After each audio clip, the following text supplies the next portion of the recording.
আচ্ছা দোস্ত, শোন শোন শোন, এই চিকেন ফিকেন খাবো না বুঝছো, এই ম্যাচ এই হচ্ছে ফার্মের মুরগি খাইতে খাইতে আর কইস না রে। মানে নিজের এখানে একটা ফার্ম মনে হয়। আর একটু হচ্ছে সবজি টবজি বানা, হ এমন করে হচ্ছে সবজি টবজি বানা, আমি সবজি টবজি খাবো, আলু একটু বেশি করে দিস। আর তোর হচ্ছে টমেটো আছে না, হ্যাঁ টমেটো গুলা একটু হচ্ছে উপর দিয়ে দিবি বুঝছস, এখনই দিবি না। ওই যে কুচি কুচি করে উপর দিয়ে দিবি, তাহলে কিন্তু খামো। আচ্ছা দোস্ত, তোরা নাকি মেয়ে খুঁজছিস তোর বড় ভাইয়ের লেগা, কি পাইছিস টাইছিস নাকি? খুব নাকি নামাজি মেয়ে খুঁজতেছিস? তোরা তো দেখি খুব মডার্ন ফ্যামিলি, তুই তো খুব মডার্ন ভাবে চালাস। না না, কিছু মাইন্ড করিস না, এমনি বললাম আর কি। আরে দোস্ত, জানিস না আমি তো হচ্ছে এখন এই সোশ্যাল মিডিয়াতে নাই বুঝছো, সে লেগে অ্যাক্টিভ পাস না। আমি তো হচ্ছে এইসব সময় এখন আর নষ্ট করি না। দুনিয়া দুই দিনে সময় নষ্ট করে লাভ আছে দোস্ত? মানে আমি তো এখন হচ্ছে খুব নামাজের দিকে গেছি।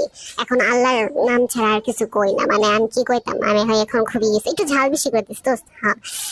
আর মানে এখন আমি খুবই হয়েছি, টিকটকও চালাই না। ওই নাচের গানে যেগুলো ছিল ওগুলো তো এখন সব সরাই দিছি বুঝছো দোস্ত।